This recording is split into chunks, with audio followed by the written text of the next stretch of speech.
Mais 2026, l'industrie automobile tremble. Pendant que Volkswagen vient de lancer un rappel massif sur plus de 100 000 véhicules électriques pour un risque d'incendie critique, et que Stellantis l'a également fait le mois dernier sur son nouveau PureTech électrique, on se demande. Même des voitures sortant de révision s'embrassent aux bornes de recharge. On a créé des machines si complexes que même les ingénieurs ne les maîtrisent plus. C'est le chaos électronique et c'est encore vous qui allez payer l'addition. Bienvenue sur Autolucide, on est en 2026, dans l'ère de la mobilité jetable, où votre sécurité passe après les économies d'échelle. Partie 1. Le mythe de la fiabilité. Vous vous souvenez du 1,9 TDI ou du 2 litres HDI, des moteurs simples, increvables, faits pour durer un demi-million de kilomètres. Aujourd'hui, on nous vend des courroies de distribution qui baignent dans l'huile et se désagrègent, provoquant des casses moteurs à 60 000 bornes. La fiabilité électronique est devenue une blague. Un capteur à 10 € lâche et votre voiture à 40 000 € devient une brique inutile. Pire, les constructeurs verrouillent tout. Ils cryptent les calculateurs pour empêcher votre petit garagiste de quartier de simplement brancher une valise. On vous force à aller en concession pour payer une main-d'œuvre à 120 € de l'heure. Comme le disait un mécano, les gens gardent leur caisse de 250 000 bornes parce qu'une simple réparation sur une neuve coûte aujourd'hui le prix d'une petite voiture d'occasion. De plus, cette panne peut ressurgir à tout moment, puisque vous ne pouvez même plus vérifier si elle a bien été faite. Partie 2. L'arnaque économique et le vol de données. En 10 ans, le prix d'une citadine a bondi de 60%.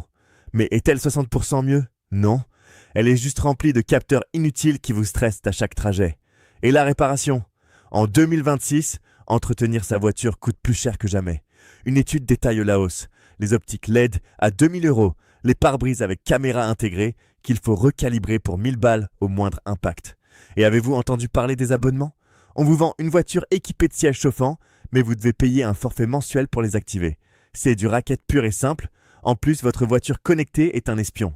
Elle revend vos habitudes de conduite à votre assureur pour augmenter votre prime si vous freinez trop tardivement, accélérez un peu trop fort ou si vous conduisez un peu plus que ce que l'assureur pensait.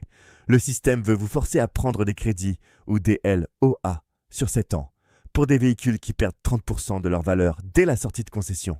Pendant ce temps, votre vieille 205, votre Golf 4 ou votre Mercedes W 124 ne décode plus, elle prend de la valeur.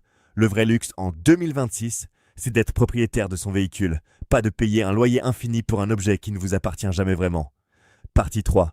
L'écologie du bon sens. On vous traite de pollueur parce que vous roulez en critère 3. Mais qu'est-ce qui est le plus écolo? Garder une voiture déjà construite il y a 20 ans ou extraire des tonnes de lithium en Chine pour fabriquer une batterie de 500 kg que vous jetterez dans 5 ans à cause de l'obsolescence logicielle.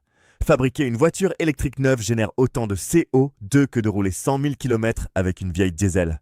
Le calcul est simple, la voiture la plus écologique, c'est celle qui est déjà sur la route. La voiture ancienne, c'est l'économie circulaire. C'est du métal, de la mécanique, un savoir-faire qu'on se transmet de père en fils. Les voitures modernes sont des iPhones sur roues, conçus pour expirer dès que la garantie s'arrête. On vous empêche de réparer pour vous obliger à racheter. C'est une insulte à notre intelligence et à notre liberté de circuler. Conclusion. La résistance. On nous dit que c'est la fin du thermique. Moi, je vous dis que c'est le début de la résistance. Nous sommes des millions à refuser de devenir des vaches à lait docile. Si vous aussi vous préférez le bruit d'un moteur qui respire plutôt que le bip d'un écran qui bug au démarrage, on doit se serrer les coudes. Il est temps de reprendre le contrôle de notre budget et de notre passion. Ici sur Autolucide, on ne vous vend pas de catalogue. On décortique les magouilles du marché pour que vous fassiez les bons choix et on protège votre portefeuille. Lâchez un énorme like si vous comptez emmener votre ancienne jusqu'au bout du monde, envers et contre tout. Abonnez-vous. La vérité dérange les constructeurs, mais elle est ici et nulle part ailleurs. On va ensemble faire exploser cette chaîne. En commentaire, c'est le moment de briller. Balancez votre modèle et son kilométrage exact. On va montrer à tout le monde qui possède les voitures les plus fiables du marché. On ne lâche rien et restez autolucide. À la prochaine vidéo.